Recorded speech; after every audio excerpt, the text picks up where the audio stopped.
Graça, misericórdia e paz da parte de nosso Senhor e Salvador Jesus Cristo. Amém? Nós vamos abrir nossa Bíblia hoje no livro do Evangelho de Lucas, capítulo 24, e vamos ler do versículo 14 ao 16. Eu transcrevi para cá e vamos ler. Versículo Lucas 24, que é o último capítulo. Lucas 24, de 14 a 16. Diz assim a palavra do Senhor: E iam conversando a respeito de todas as coisas sucedidas. Aconteceu que, enquanto conversavam e discutiam, o próprio Jesus se aproximou e ia com eles. Os seus olhos, porém, estavam como que impedidos de o reconhecer. Amém? Vamos orar. Senhor, nosso Deus e nosso Pai Celestial, clamamos a Ti, Senhor, confiados no poder que é no sangue de Jesus, que o Senhor venha falar conosco de um modo vivo, que o Senhor abra o nosso entendimento de modo que compreendamos aquilo que o Senhor deseja ministrar aos nossos corações, em nome de Jesus. Amém. O desejo do nosso coração é trazer renovo, consolo para os abatidos de espírito. E esse episódio, narrado apenas por Lucas, mostra dois dos discípulos de Jesus saindo de Jerusalém depois da morte do Senhor e indo a uma aldeia chamada Emaús. O episódio nos faz parar para pensar sobre aquelas horas amargas de dores e perdas profundas quando buscamos uma rota de fuga. Sim, porque sempre procuramos um lugar para nos esconder, até que passe aquela calamidade, até que passe aquela dor. E isso tem sido assim com a maioria absoluta de nós. Nessas horas, tudo o que queremos é dar um basta ao sofrimento, embora ele nos enlace de maneira tal que não conseguimos enxergar mais nada além da própria dor. E esta não é uma crítica, mas a constatação de uma realidade factual que nos alcança a todos, indistintamente. Não existem gigantes emocionais. Em uma hora ou outra baqueamos, sim. A pior das dores é aquela que dilacera a nossa própria carne, por mais que sejamos empáticos e compassivos com a dor do outro. O episódio nos mostra pelo menos 3 verdades que no meio das nossas dores constatamos. Primeiro, tendemos a fugir do local da dor. Ninguém quer sentir dor. Segundo, na hora da dor necessitamos falar sobre o assunto até que ele se esgote. O difícil é ter quem escute. E terceiro, a dor nos impede de enxergar aquele ou aquilo que nos foi enviado para consolar. Essa é uma realidade que a maioria absoluta de nós experimenta. Aí eu queria trazer algumas considerações sobre esse assunto. Primeira, aqueles discípulos entristecidos e de certa maneira frustrados pela morte de Jesus, parece que haviam esquecido tudo o que ele dissera sobre aquele acontecimento. Jesus preveniu a todos a respeito daquilo que iria acontecer. Mas a dor ela cega. O luto tira a gente do prumo. Às vezes nos deixamos aprisionar pelas dores de ontem e perdemos a dádiva do hoje. Jesus é a própria boa nova. Ele está vivo. E apesar de todos os pesares, não estamos à deriva. Ele está no controle soberano de todas as coisas. Aqueles discípulos estavam atrasados quanto à última novidade. Assim, como aquelas mulheres que haviam ido ao túmulo buscar dentre os mortos aquele que vive pelos séculos dos séculos. A dor e a tristeza tiram a visão da bênção do hoje. Isso desde sempre. Em segundo lugar, quantas vezes no meio das nossas jornadas dolorosas, o próprio Senhor vem e se coloca em nosso meio através de um amigo ou um irmão amado que nos empresta seus ombros ou ouvidos sem cobranças para que possamos chorar e escoar a nossa dor. E nós não reconhecemos, às vezes até nos irritamos. Outras vezes Ele vem silenciosamente e invisivelmente nos inundando com a sua consolação, mas a tristeza e as lágrimas nos impedem de reconhecê-lo.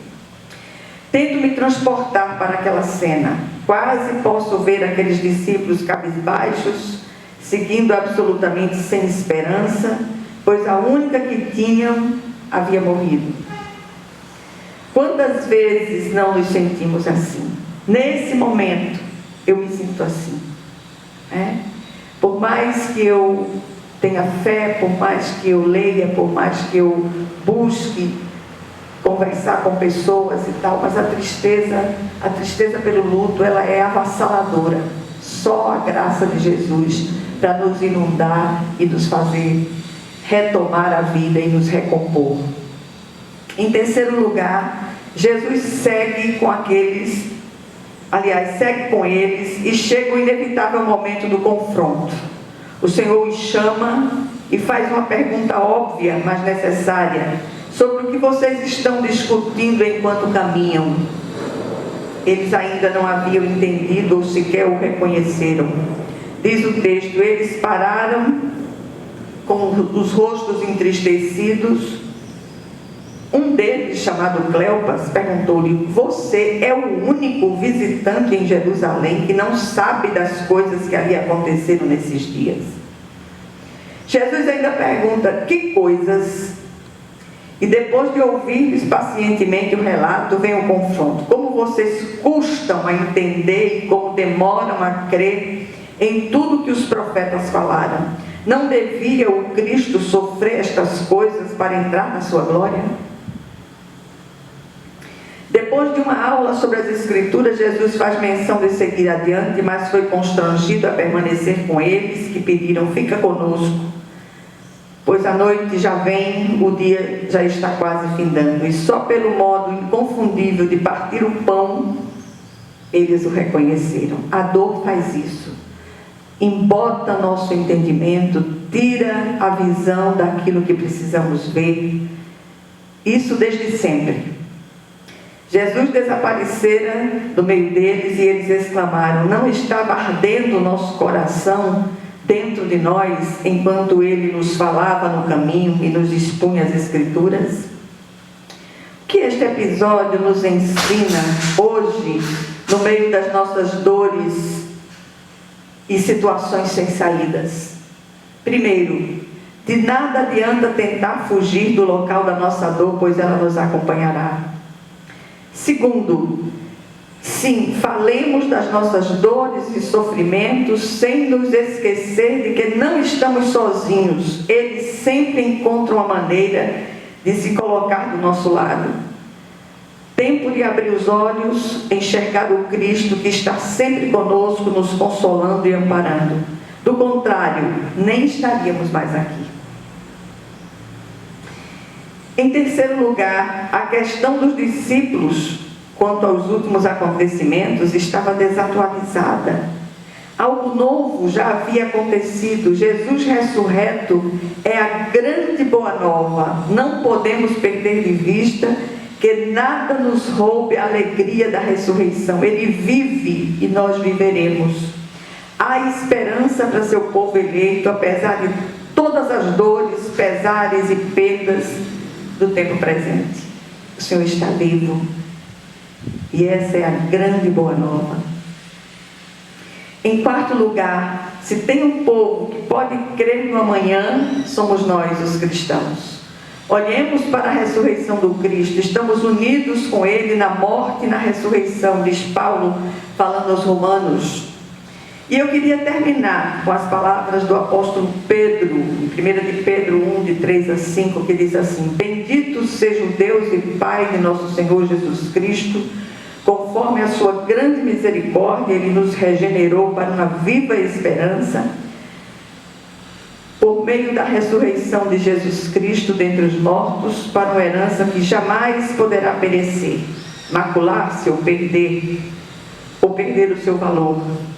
Herança guardada nos céus para vocês, que mediante a fé são protegidos pelo poder de Deus, até chegar à salvação prestes a ser revelada no último tempo. Então a grande ênfase da palavra de hoje, começando para mim, é que Jesus vive, não estamos à deriva. Apesar de todos os pesares das lutas, dos lutos, das agonias, das tristezas, dos problemas, das dificuldades financeiras, de tudo mais, não estamos à deriva, não estamos sozinhos. O Senhor está conosco, sua vara e o seu cajado nos consolam. Amém? Vamos orar.